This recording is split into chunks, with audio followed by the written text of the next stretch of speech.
Hello, नमस्कार. मी शीतल. माझ्या ब्लॉगमध्ये तुमचं खूप खूप स्वागत आहे. कसे आहात सर्वजण? तर मस्त असाल आणि माझ्या चॅनलवरती नवीन असाल तर प्लीज सबस्क्राईब करा. तर इथे तुम्हाला सगळे तयार होऊन चाललेले दिसत असतील. तर आम्ही चाललो होतो बाहेर. बाहेर म्हणजे ज्ञानेश्वर माऊलींची पालखी येणार होती, तर त्याचं दर्शन घेण्यासाठी चाललो होतो.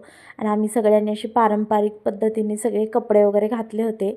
सगळे तयार होऊन म्हणजे पहाटेचं लवकर उठून लवकरच चाललो होतो. तर तुम्ही बघू शकता मुलं पण उठलेले आहेत, त्यांना पण खूप छान वाटतं.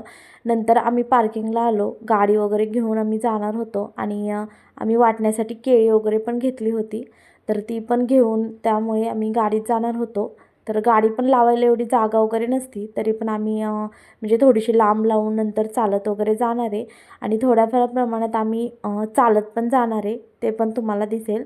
पूर्ण व्लॉग बघा म्हणजे कळेल की आम्ही काय काय केलं वगैरे आणि कसं थोडंसं वारीमध्ये एन्जॉय म्हणून आणि मुलांना पण समजावं म्हणून आम्ही सगळं हे असं जात असतो. आणि माऊलींचं दर्शन पण होतं.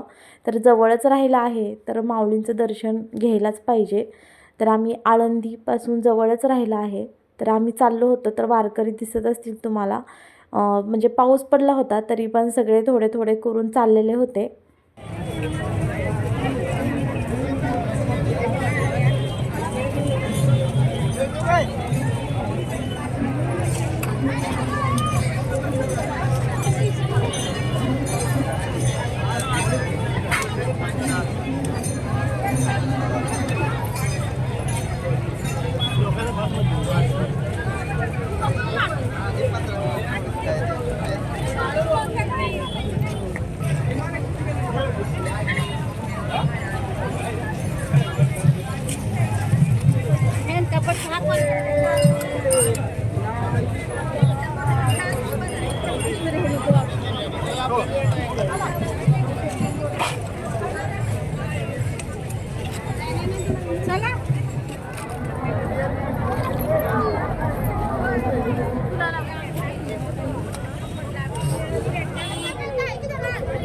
आदेश कुठे आहे?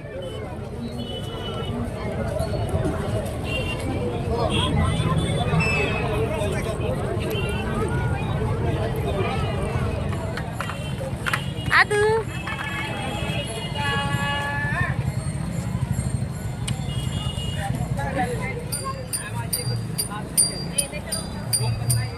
आणि इथे हा खूप म्हणजे खूप मोठा असा भगवा झेंडा लावलेला होता. आपलंच मागं होतं चालू तो पुढे गेलं पुढं चला.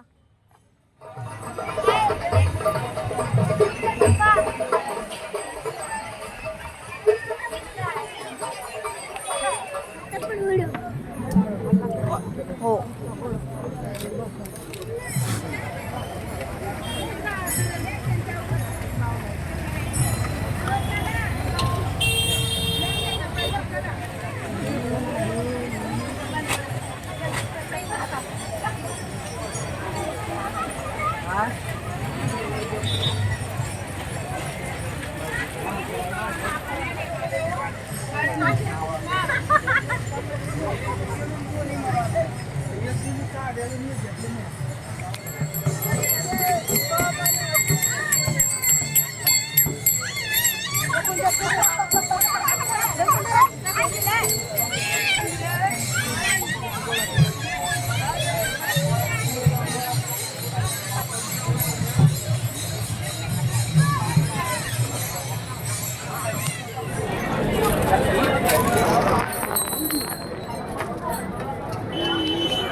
आदर्श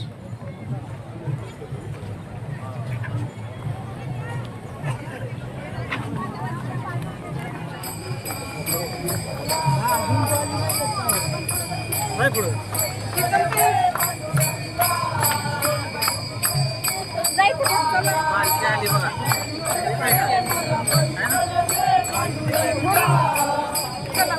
तर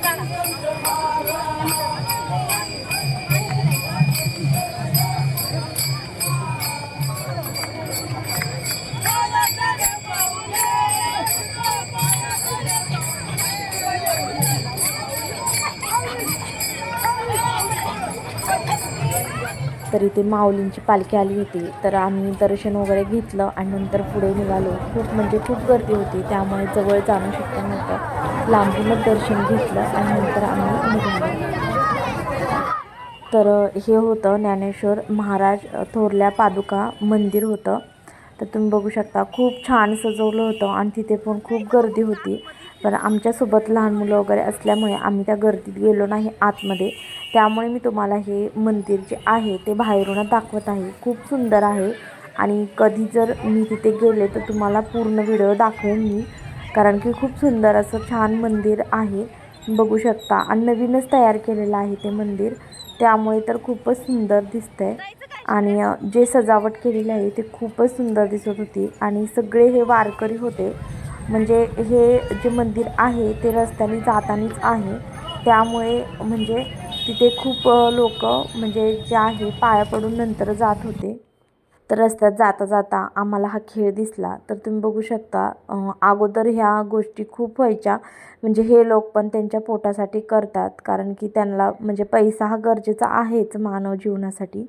तर त्यामुळे म्हणजे कसं हे असे काय काय प्रकार वेगवेगळ्या प्रकारचे खेळ खेळून ते पैसे वगैरे कमवतात. आणि तिथे एक लहान मुलगा पण होता, तर त्याच्यासमोर एक ताट होतं आणि त्याच्यामध्ये ते पैसे वगैरे टाकत होते. आणि खरं सांगू का खूप रिस्की पण होतं, कारण की तुम्ही बघू शकता की ती अवघड आहे आणि ती मुलगी तशी खेळत आहे. तर खूप वाईट पण वाटत होतं की बाबा म्हणजे पोटासाठी काय काय करावं लागतं. तर तुम्ही बघू शकता आणि थोडेफार मदत म्हणून आम्ही पण थोडे पैसे दिले. तर सगळ्यांनी थोडे थोडे करून जे वारकरी जात होते ते